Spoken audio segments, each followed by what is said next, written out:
Efesios capítulo 2. El título de la conferencia que vamos a desarrollar en esta mañana se llama El pecado es peor que Satanás.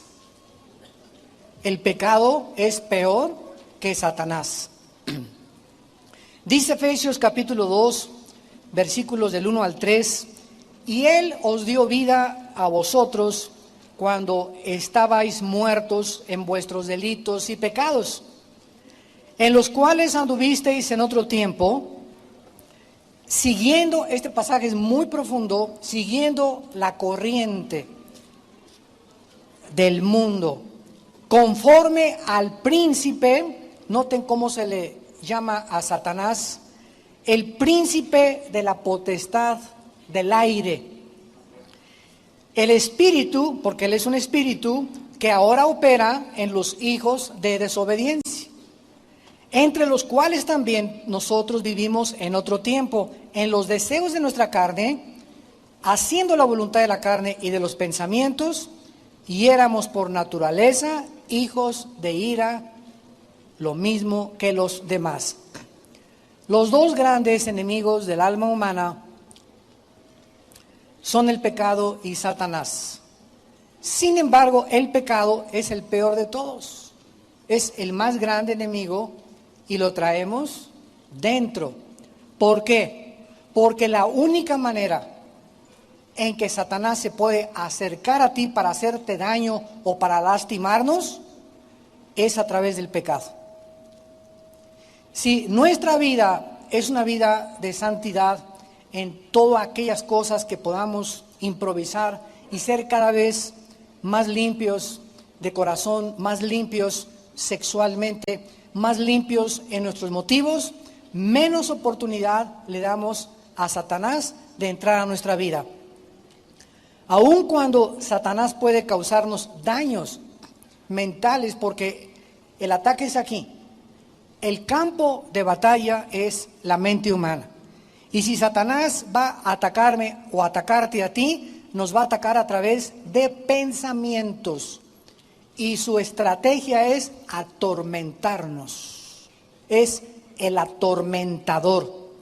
Todas las personas que se clasifican psicológicamente como enfermos mentales, paranoias, esquizofrenias, manías depresivas, maníaco depresivo, psicótico, etcétera, etcétera, son personas que en algún punto de su vida comenzaron a ser atormentadas con sentimientos o pensamientos de odio o de ganas de vengarse contra la sociedad o con los que se burlaron en ti en la escuela o con tu padre o con tu madre, esos crímenes que vemos ahorita en Estados Unidos, ¿verdad? Como los muchachos en el maratón de Boston que pusieron 2 bombas fabricadas en una olla express, los que mataron a más de 30 alumnos en una escuela primaria, etcétera, etcétera. Todos estos jóvenes estuvieron expuestos a videos de violencia,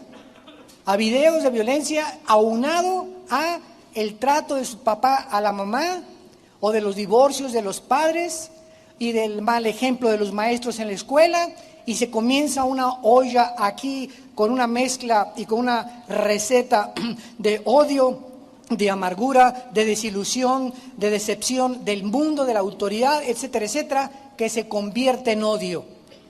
Y ahí es cuando Satanás, en el momento que comenzamos a odiar o a guardar rencor contra algo o contra alguien, le abrimos la puerta a los demonios.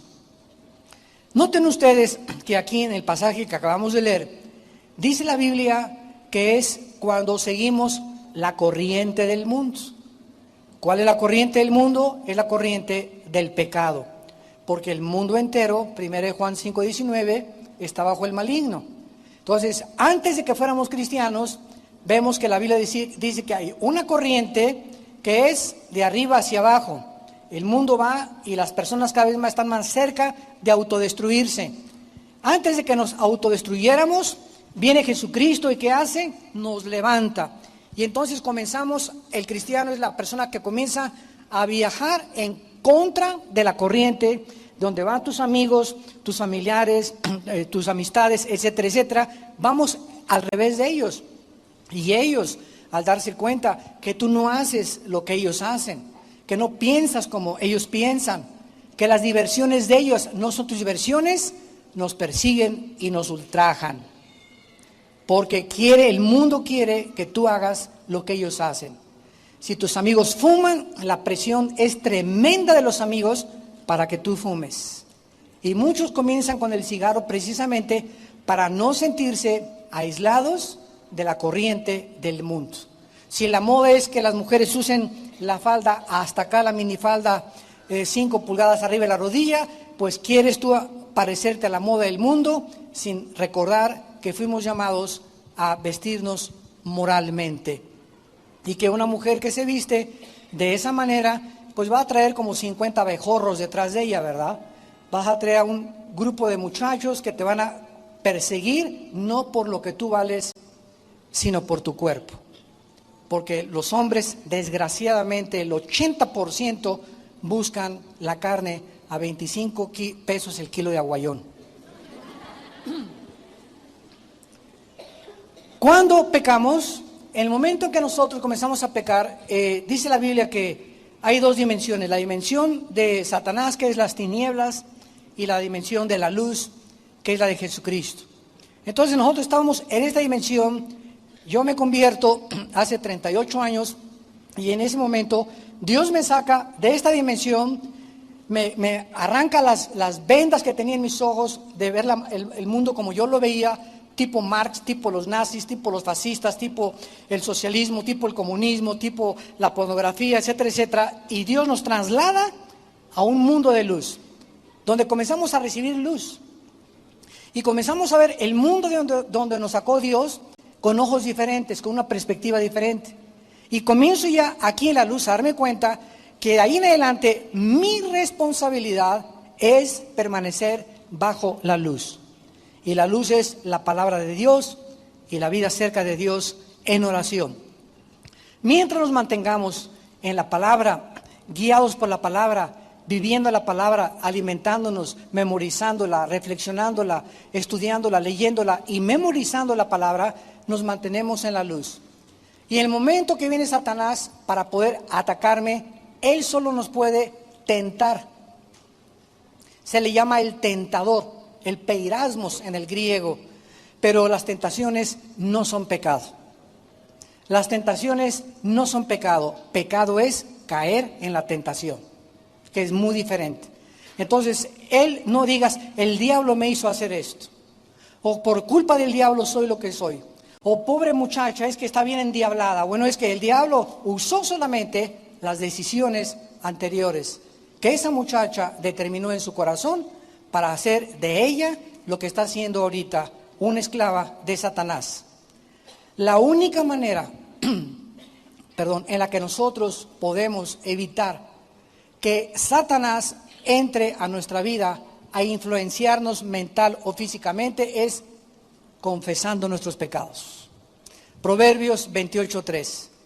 El que encubre sus pecados, el que los esconde, el que es tan tonto y tan loco, tan tonta y tan loca de creer que Dios no te ha visto y no sabe tu vida, el que encubre sus pecados no prosperará.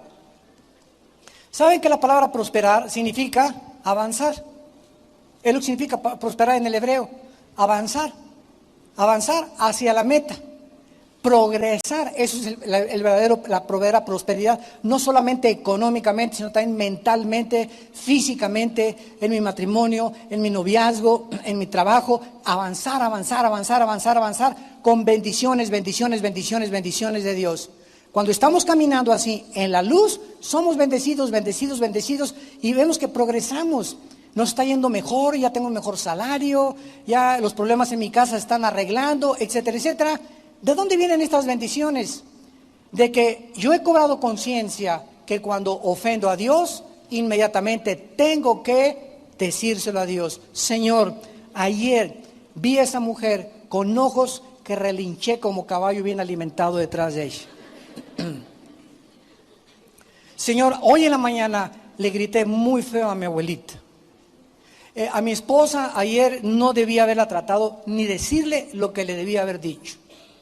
A mi papá ayer me le puse al brinco y no debía haberle faltado el respeto. Pero cuando nosotros hacemos algo malo, como es lo que estoy mencionando, estos ejemplos, y no se los decimos a Dios, Padre, perdóname, se quedan guardados dentro de nuestra alma.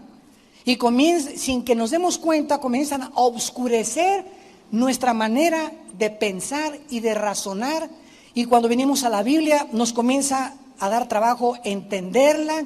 Comienzo a tener ya no ganas de estudiar, ni de ganas de ser santo.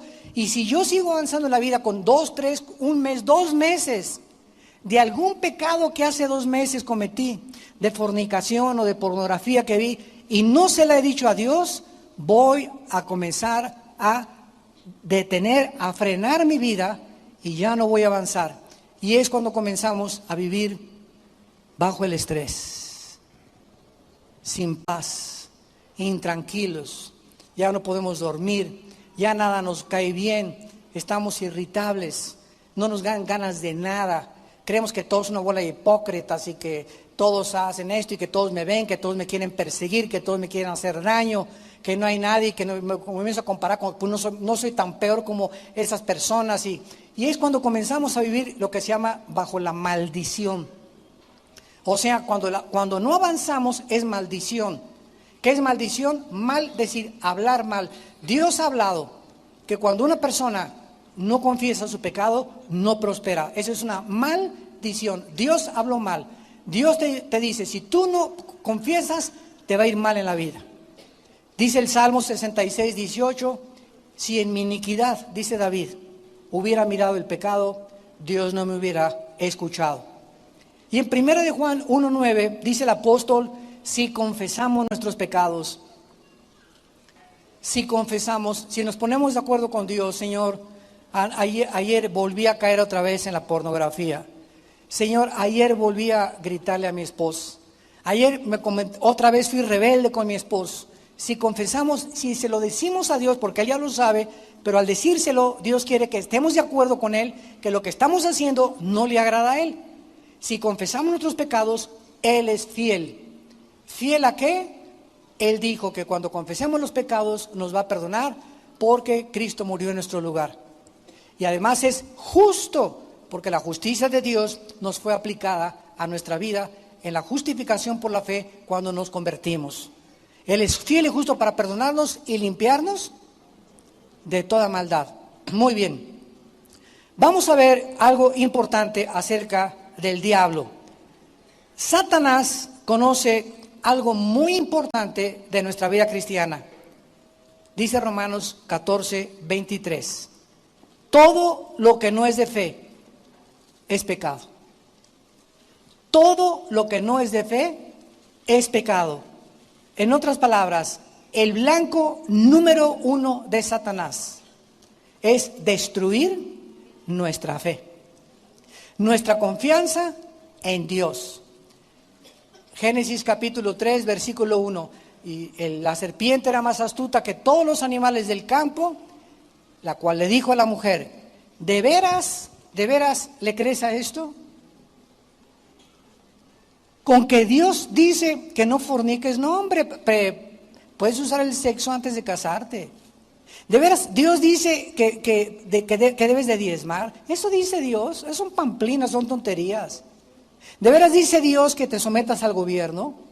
De veras dice Dios que ames a tu esposa como amor sacrificial. Satanás ataca y atacó y atacará la palabra de Dios, las promesas de Dios, que es la base de nuestra fe, porque la fe es por el oír, y el oír por la palabra de Dios. Entonces, el blanco de Satanás es destruir nuestra fe. Dice en 2 Timoteo 4:7, peleamos la buena batalla. ¿De qué? La guerra que estamos librando es una batalla de la fe, en otras palabras, contra la incredulidad. A ver otra vez, la batalla cristiana es todos los días estar batallando contra la incredulidad, contra lo que Dios dice y lo que el diablo dice. Dios me dice, mantente puro, mantente limpio. El Satanás me presenta una muchacha para que me embarre, para que le embarace y para que viole los votos que hice con Dios. Entonces, antes de tomar esa decisión, ¿a quién le voy a creer? Dios me promete bendiciones y Satanás me promete placer inmediato. Dios me promete a largo plazo bendecirme, Satanás llega y me dice, yo te bendigo ahorita, experimenta ahorita el pecado, es rico, sabroso. Entonces, ¿a quién le voy a creer? Es una batalla de fe. ¿A quién le voy a creer? Si yo tengo fe que Dios es mucho mejor y me dice, espérate, tengo a lo mejor para ti en 1 mes o en 2 meses, no hago caso de la tentación. Le he creído a Dios porque tengo fe. Y sin fe es imposible agradar a Dios. Esta lucha vamos a verla ilustrada en Lucas capítulo 22. Veamos esta lucha por la fe y examinemos un poco más profundamente este asunto tan importante para poder entender cada día la lucha que todos libramos contra el pecado. En esta lucha vamos a ver ilustrada la manera como Jesús oró por Pedro antes de que Pedro sufriera su más grande tentación. Vean ustedes de qué manera Jesús ora por Pedro y qué es lo que Jesús le pide al Padre por Pedro. Dice Lucas 22, versículo 31. Dijo también el Señor: Simón, Simón, he aquí Satanás os ha pedido para zarandearlos como al trigo. O sea, Satanás se ha acercado a mi Padre. Sabemos que Satanás todavía tiene acceso al Padre.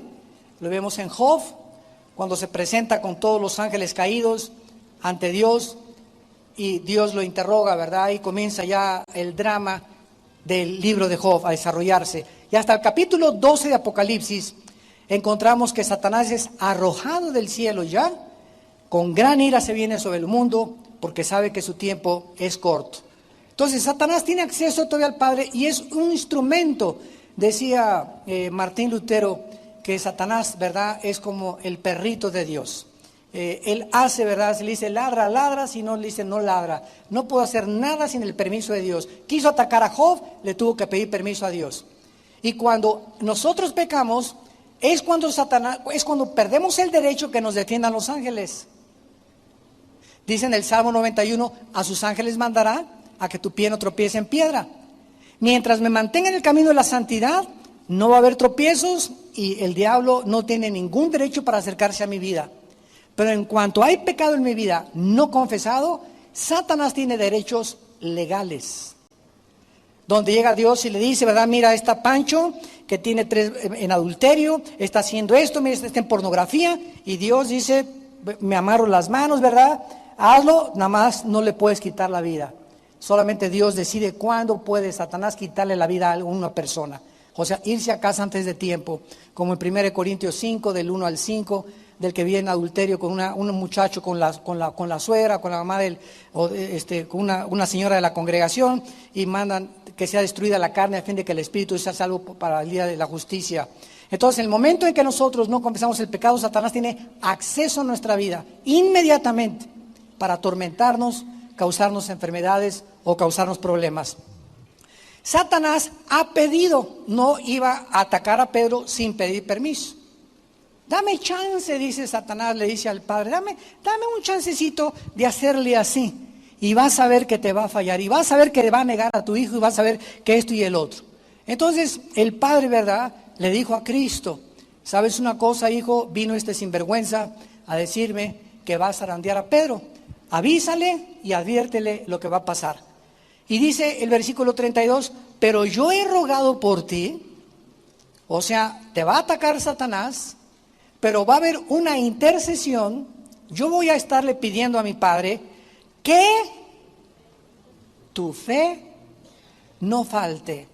¿Qué iba a atacar Satanás? La fe de Pedro. Es el objeto del blanco de sus ataques, nuestra fe. Le voy a pedir a mi Padre que tu fe no falte, y tú lo profetiza ya Cristo. Una vez vuelto, sabía que Pedro no se iba a quedar tirado, confirma a tus hermanos. La estrategia de Satanás era hacer dudar a Pedro. Las dudas no son malas, malo es quedarte con las dudas. Así que si yo me encuentro algún día una persona que me diga, mire hermano, yo soy una persona que no tengo dudas, le digo, cálmate San Clodomiro. O ni San Crisóstomo, ¿verdad? Porque ningún santo, ni nadie, el más santo que ha habido, todos hasta que estemos ahí en la cama a los 90 años de edad, 95 años de edad, vamos toda la vida a tener dudas de algo o de alguien. Porque miramos todavía a través de un espejo y lo que sabemos no lo sabemos como lo deberíamos de saber. 1 Corintios 8:2. Entonces, teniendo este razonamiento, ¿qué significa, verdad? Jesús nos da la clave. He orado que tu fe no falte.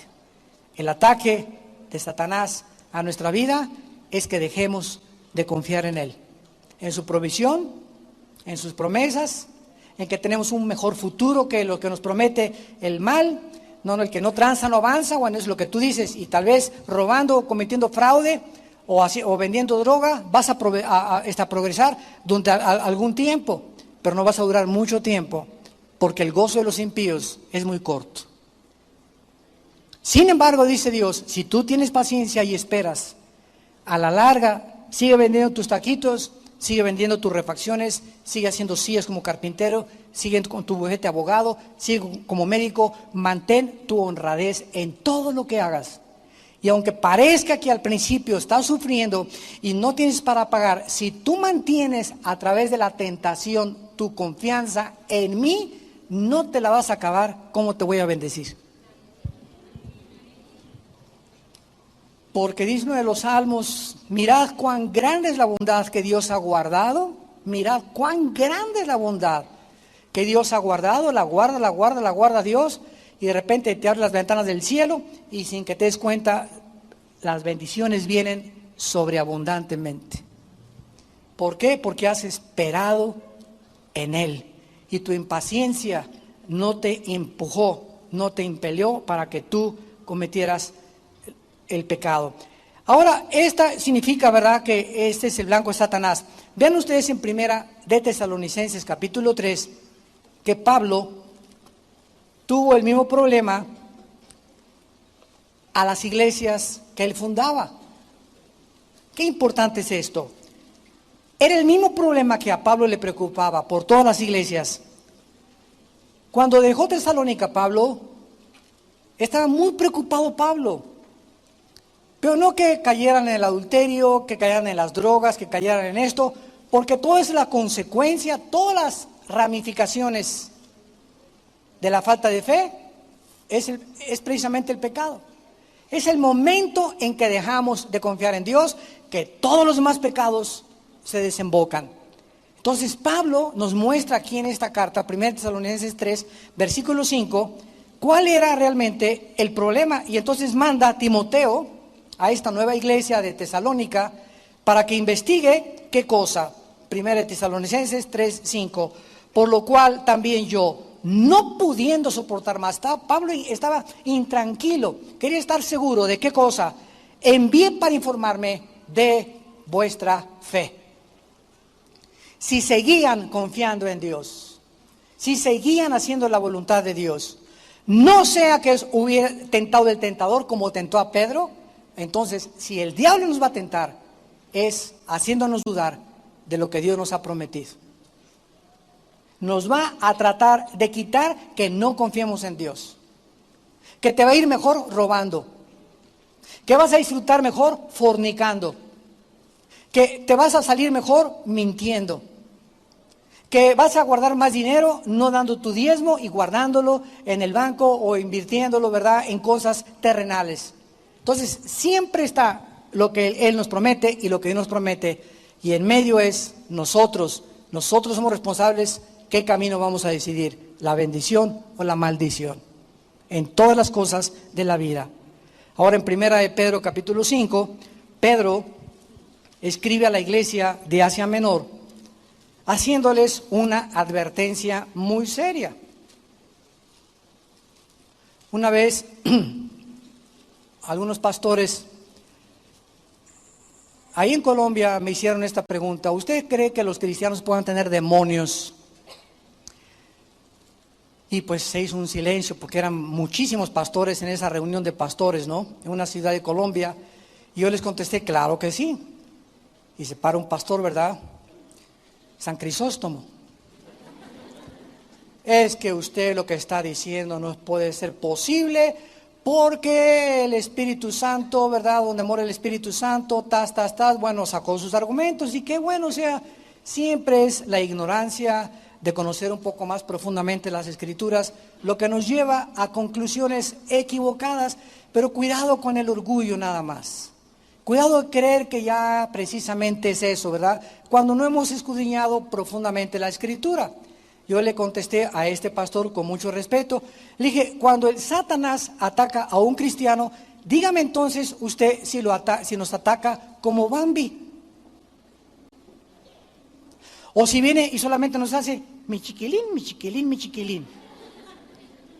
¿Cómo ataca Satanás a un cristiano? Y se quedó pensando como un minuto más o menos.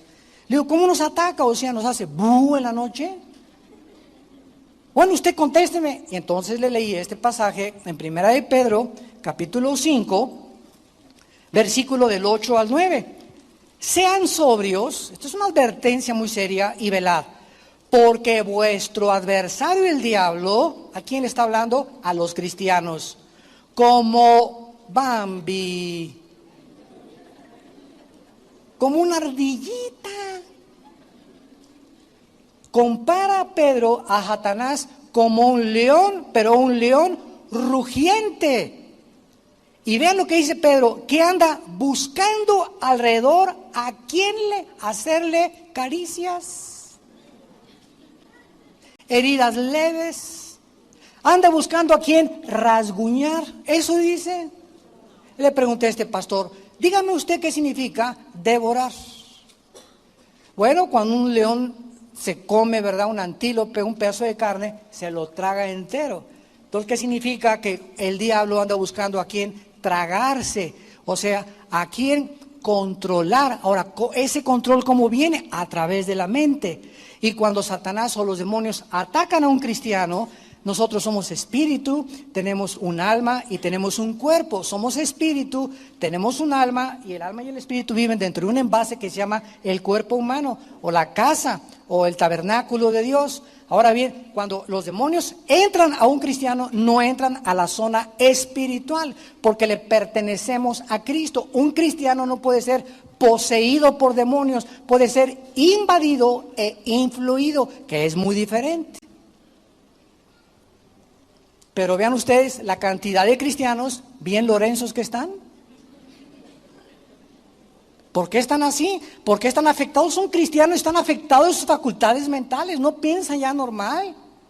Pero son hijas de Dios. ¿Quién ha provocado todo eso? Quiero decirles algo, y para terminar esta reunión de pastores, les dije, porque se armó ahí una controversia tremenda, les dije, ¿sabe una cosa? Yo nunca me atrevería a sacarle demonios a una persona que no sea cristiana, porque regresarían 7 y se le volverían a meter. La liberación de demonios es el pan de los hijos. Entonces, ¿para qué voy a tratar de liberar a alguien, o los pastores, echar fuera demonios a una persona que no es cristiana? De nada serviría, porque se le volverían a meter. Ahora, esta liberación de demonios no es una panacea. Hermano, sáqueme el espíritu de retortijón, sáqueme el espíritu de pornografía, sáqueme el espíritu de rebelión. Como dijo un hermano otra vez, hermano, pídale a Dios que ya no sea yo carnal. Dice la Biblia, presenta tu cuerpo tú en sacrificio vivo. Eso Dios no lo va a hacer. El espíritu de rebelión que traes, el espíritu de pornografía, el espíritu de suciedad sexual que traes, el espíritu de robo que tú traes, no es solamente salte, no, somos responsables delante de Dios. Nosotros en Villanueva para el Mundo no liberamos a cualquier persona ya nada más porque lo diga, o sea, a menos que tenga un caso que si alguien se manifieste, lo sacamos, ¿verdad? Y después guiamos a esa persona a Cristo, porque si no recibe a Cristo se le meten 7 peor. Entonces, una persona, un cristiano que está siendo atormentado y que en la noche se le aparece Judas Tadeo a las 2 de la mañana y o que tiene alucinaciones, o que huya como coyote a las 3 de la mañana, etcétera, etcétera, ¿verdad? Y que tiene, o niños que se levantan gritando y que con pesadillas continuas, son demonios atacando a tu hijo. Entonces, ¿qué hacemos, verdad? Vamos, estudiamos el caso y lo primero que hacemos es, si la persona se está discipulando, si tú no te discipulas en 6 meses, que se te queden tus demonios. Entonces, cuando tú te discipules y tomas en serio a Dios, hacemos la liberación, porque no es una panacea la liberación de demonios. No se arregla todo, écheme los demonios y voy a ser santo. ¿Por qué se te metido en los demonios? Es igual que las ratas. Si yo tengo ratas en mi casa y tengo basura, ¿de qué me sirve sacar las ratas? Que es bien fácil sacar los demonios, y tengo la basura, van a regresar porque el problema no es las ratas, es la basura que tengo en la cocina de mi casa. Entonces la basura es el pecado. Cuando sacamos el pecado de nuestra vida, él ya no tiene acceso. Los demonios no tienen manera de agarrarse a nuestras vidas. Porque no es los demonios el problema, es el pecado que abrió la puerta para que el demonio se te metiera. Y quiero decirles que una persona que tiene demonios no es como el gadareno, que te pongas todo locochón así gritando. No. Hay demonios que se meten en una persona de las 5 a las 7 de la noche. Hay otros que entran de las 10 a las 12, de repente tu esposo llega a la casa y tiene cara, ¿verdad?, de Corleone. Y a las 5 le cambió la cara a tu esposo o a tu hijo. O hay otros demonios que actúan de las 8 a las 10 de la mañana, otros que actúan de las 10 a las 12 de la noche. Y durante todo el día la persona es normal, pero de repente hay un tiempo en su vida en la que cambia su personalidad. Y es cuando entran los demonios y se pueden salir. ¿Por qué? Porque hay basura. Entran y comen la basura y se salen, porque el alimento de Satanás es el polvo de la tierra, y del polvo fue hecha la carne. Y le dijo Dios en Génesis 3, comerás el polvo de la tierra. O sea, te alimentarás de la carne humana, de la naturaleza caída de los seres humanos.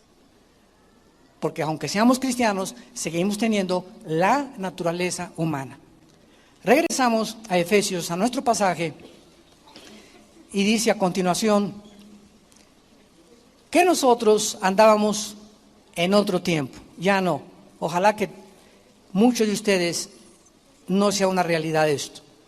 En otro tiempo seguíamos una corriente, ya explicamos esto, la corriente del mundo, de las modas, de la inmoralidad, de la forma de divertirse, del arte, todo lo que tiene su origen en el mundo.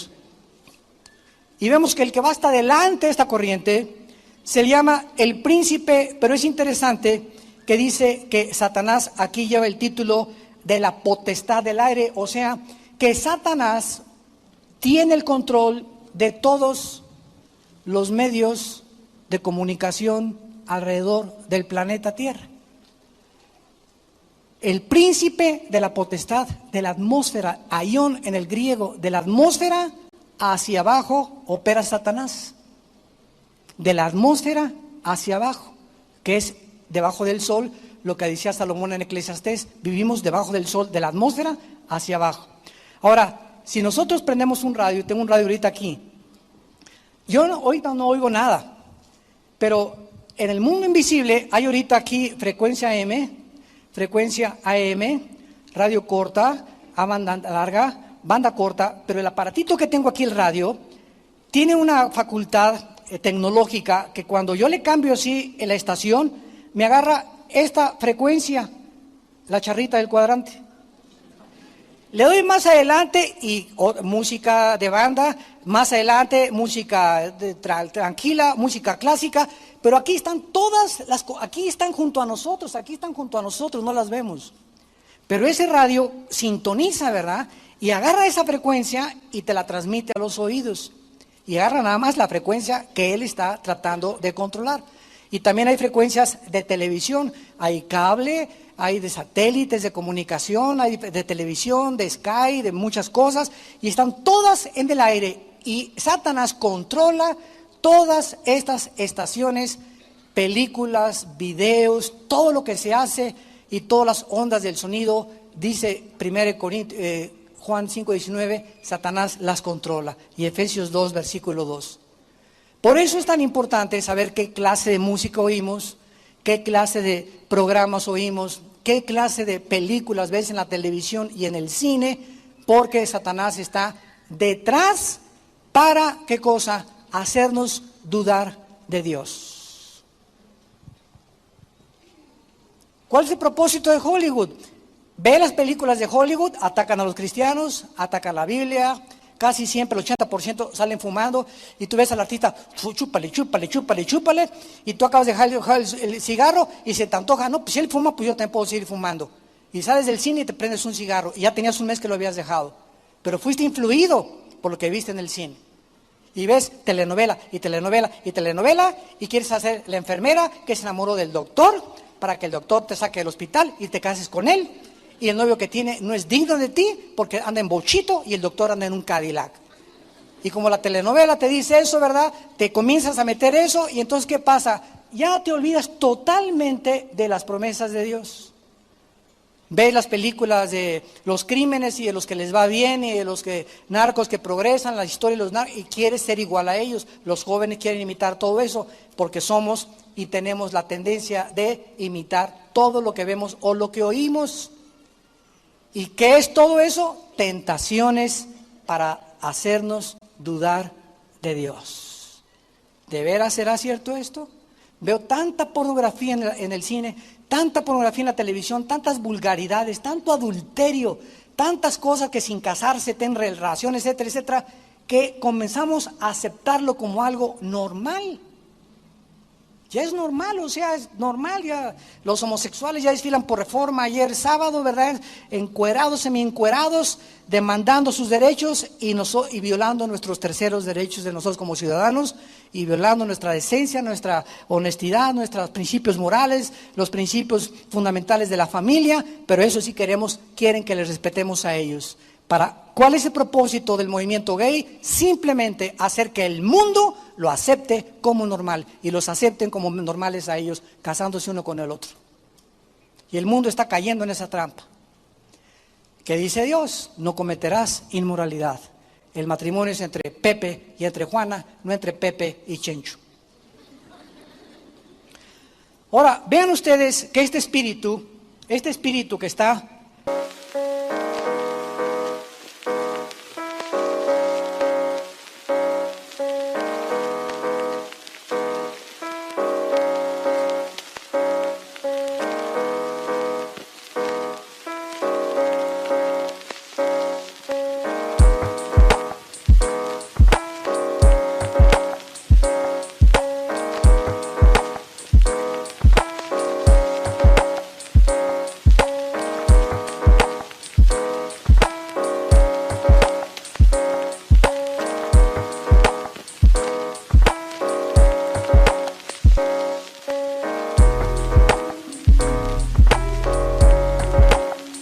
en el aire operando, que son los demonios, son como las aves del cielo muchas veces, y controlando todas estas cosas, ondas de televisión, ondas de radio. Dice la Biblia que opera. Apunten por favor arriba de la palabra opera, los que les interese, la palabra energeo, que es la palabra griega que se usó, opera en los hijos de desobediencia. De ahí viene la palabra energía.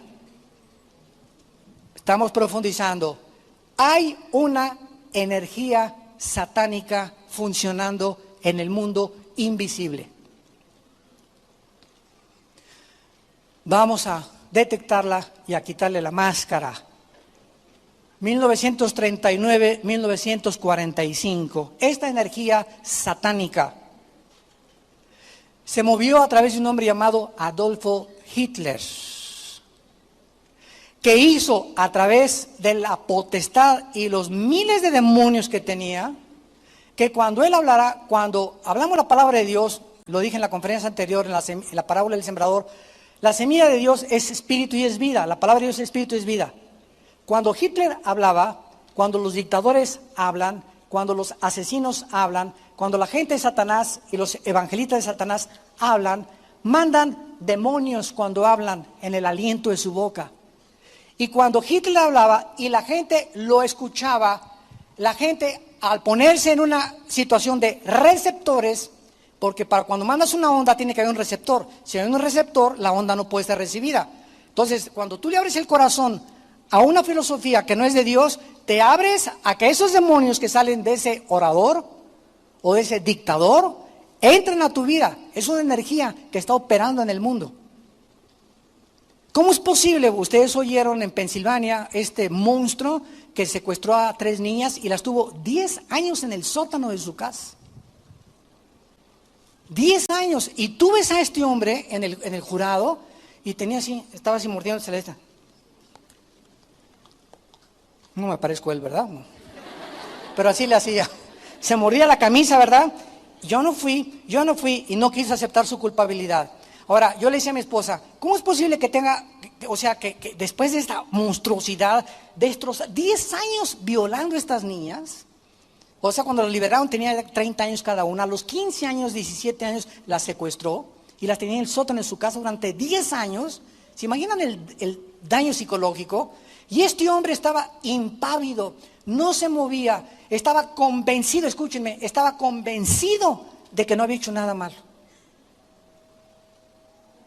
¿Cómo puede un hombre actuar de esa manera?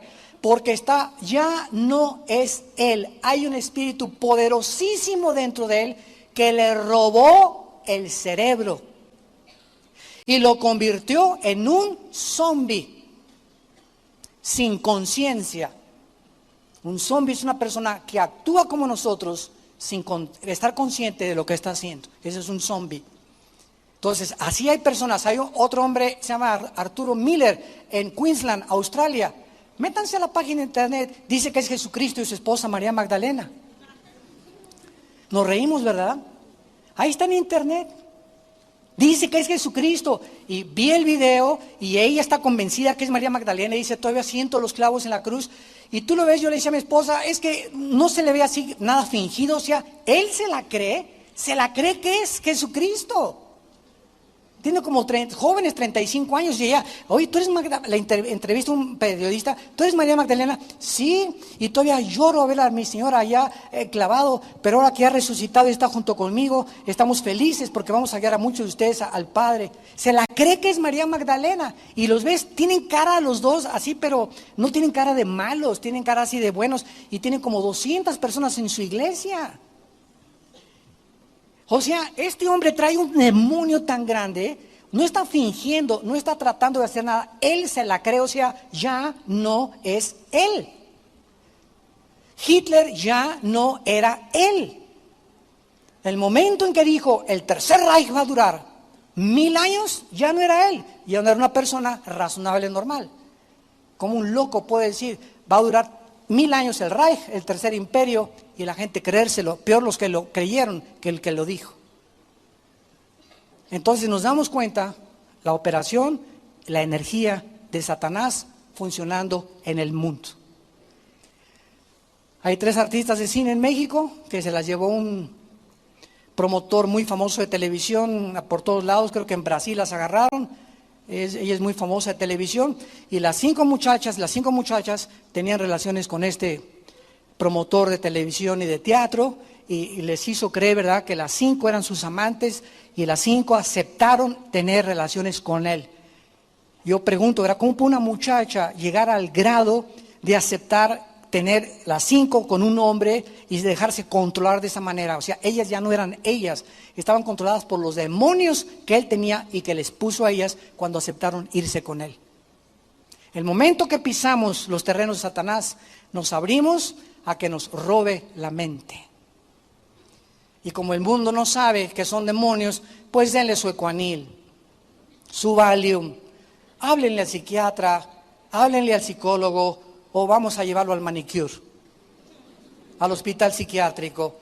Y llegan al hospital psiquiátrico, ¿y qué hacen los médicos en el hospital psiquiátrico? No hay manera de curar a una persona con aparentemente problemas normales de conducta. La única manera de controlarlos es darles pastillas tranquilizantes.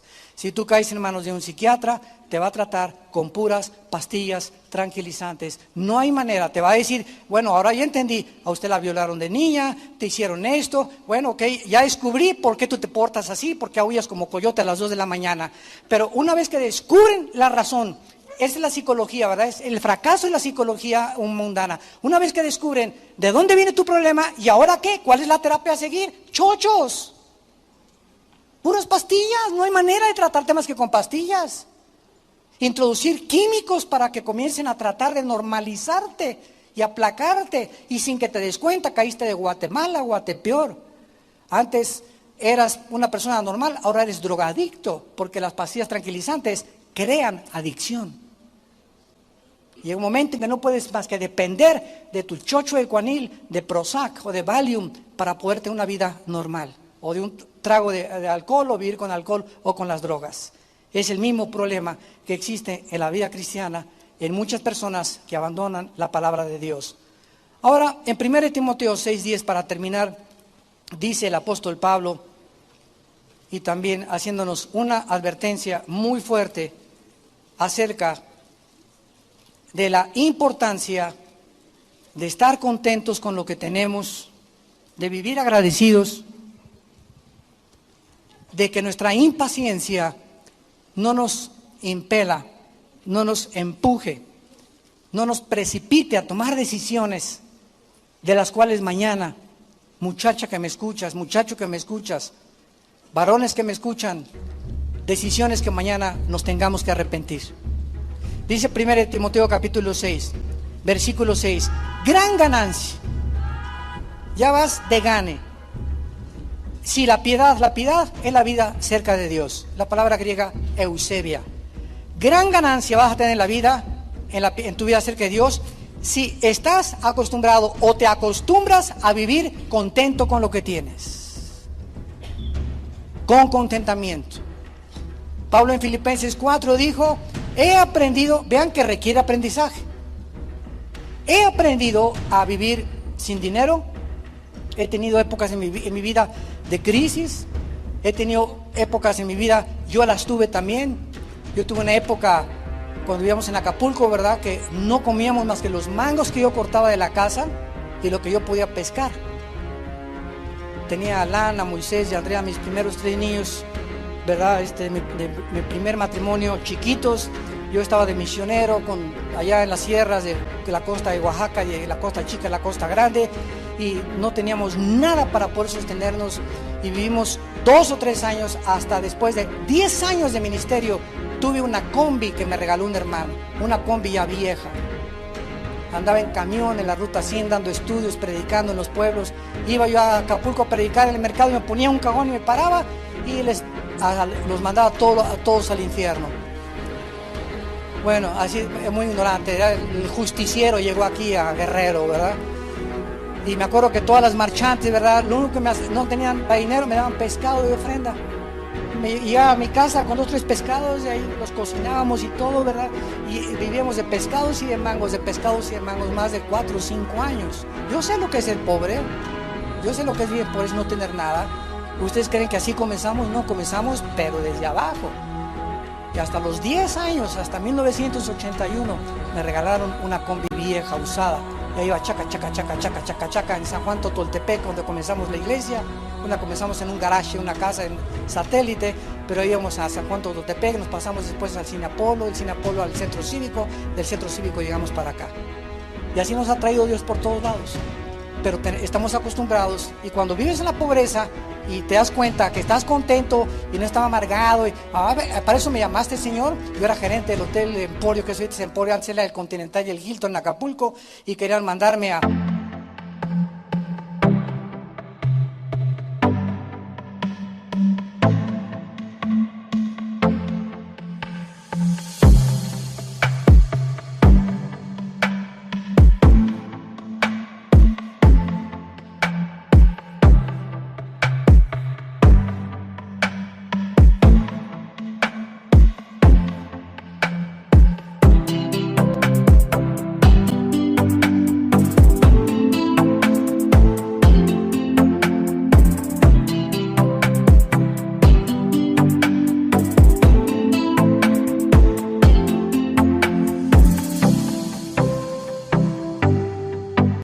California, a especializarme en hoteles y turismo y todas esas cosas. No, me quiero dedicar a predicar el evangelio. Me fui 3 años con los misioneros allá presbiterianos en las sierras, a vivir con leprosos y comer en el suelo, comer tacos, comer lo que sea. Llegaba a mi casa enfermos mis hijos, con disentería, con salmonelosis, etcétera, etcétera. No se imaginan cómo comenzó nuestro ministerio, desde abajo.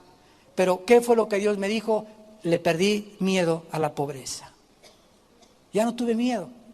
Y cuando Dios nos comienza a prosperar un poco más, nos damos cuenta que no debemos depender de eso tampoco. Tenemos que aprender a vivir contentos con o sin. Porque si solamente tienes ahorita contento porque tienes y después ya no tienes tu fortaleza en Cristo. Porque todo lo podemos en Cristo que nos fortalece. Entonces, eso es lo que Dios nos quiere enseñar. Gran ganancia es la piedad acompañada con lo que tienes.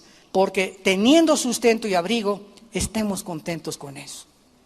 Llega ahorita me llevaron aquí a mi oficina un taco que venden aquí enfrente de chile relleno con frijoles. Qué manjar me acabo de comer. Me enchilé, eso sí, pero qué rico taco. Qué rico taco. Nunca me había imaginado chile relleno con arrocito y frijoles. Se los recomiendo, Delicioso. O sea, te puedes llegar a comer un taco así delicioso, tacos de canasta, o ir al mejor restaurante. No es el lugar, ni mucho menos, es la actitud de tu corazón con la que tú comes lo que estás comiendo. Dale gracias a Dios por los totopitos, por ese taco, por ese tibón, por esa manjar o esa langosta, pero no es eso, es estar contentos con eso, porque los que quieren enriquecerse caen en tentación y ahí está, en la trampa de Satanás. ¿Quiénes son los que quieren enriquecerse? Los que quieren hacer dinero a través de pronósticos deportivos, comprar billetes de lotería, siendo deshonestos en su trabajo, tratando de transar, porque el que no tranza no avanza, tratando de echar mentiras al gobierno, tratando de robarle a Dios. ¿Qué haces con todas esas actitudes? Estás tratando de ganar dinero fácil. El cristiano no compra pronósticos deportivos. Si alguien me lo regala, pues gloria a Dios. Si alguien me regala un billete de lotería, gloria a Dios. Pero yo no estoy buscando billetes de lotería para ganar la lotería. Y Señor, si me la saco, te doy 5 millones a la iglesia, Señor. ¿Sabes qué? Ni el diablo se la cree. Ya está muy trillado eso. Te prometo, Señor, que si me saco la lotería, voy a comprar esa Vida Nueva un lote para que hagan su iglesia. No te la cree ni Santa Claus. Entonces, con el sudor de nuestra frente debemos ganar el pan de nuestra comida. Ganarás el pan con el sudor de tu frente. Es la ley de Dios. Y cualquiera que quiera hacerse rico, no trabajando, vas a caer en tentación y en lazo. Dios te va a prosperar a la larga tu puesto de tacos. McDonald's comenzó en un garage, con una pareja haciendo hamburguesas. Y después llegó mucha gente, hicieron 2, 3 tacos, 2, 3 garajes, después rentaron un local, después a los 5 locales fueron a hacer patente su franquicia, etcétera, etcétera, comenzaron a vender McDonald's y Dios los prosperó. El de Walmart también, el Sam Walmart, que se acaba de morir en Texas. Me lo encontré hace 4 años. Yo llegué a Walmart con mi esposa en Dallas y veo un viejito, una camioneta y más o menos una pick-up y con sus sombreros vaquero, con sus bocas como de 85 años el viejito, ahí ya así caminando el viejito. Y le digo a mi esposa, mira qué chistoso camina ese viejito. Y el que nos estaba ayudando a llevar la comida a la cajuela de nuestro carro, me dice, ¿saben quién es? ¿Quién es Sam Walmart? ¿Quién? El dueño de Walmart. Él es, así es. Y está contento el viejito. No tenía ganas de estar ahí presumiendo con Lamborghinis o con Ferraris, ¿verdad? Tenía sus buenos carros, pero era un hombre, ¿verdad?, que mantuvo Walmart y dando el 45% de lo que entraba a Walmart a la obra de Dios y a misioneros. Y Dios lo bendijo. El dueño de Chick-fil-A también en Estados Unidos es cristiano. Y también lo ha bendecido tremendamente Dios para dar, ¿verdad?, el 65% del dueño de Chick-fil-A, la compañía de los accionistas, a la obra de los misioneros de Dios. Y esta es la ley de la vida. Tenemos que entender algo. Si algo nos hace daño, está dentro de nosotros. No le eches la culpa a tu esposa, ni a tu esposo, ni a tu hijo, ni a tu hija, ni al pastor, ni al gobierno. Dentro de nosotros tenemos el enemigo. Y anda buscando hacernos daño. Pero si nosotros le creemos a Dios y le amamos con todo nuestro corazón, Él nos prosperará. Te damos gracias por tu palabra, Señor.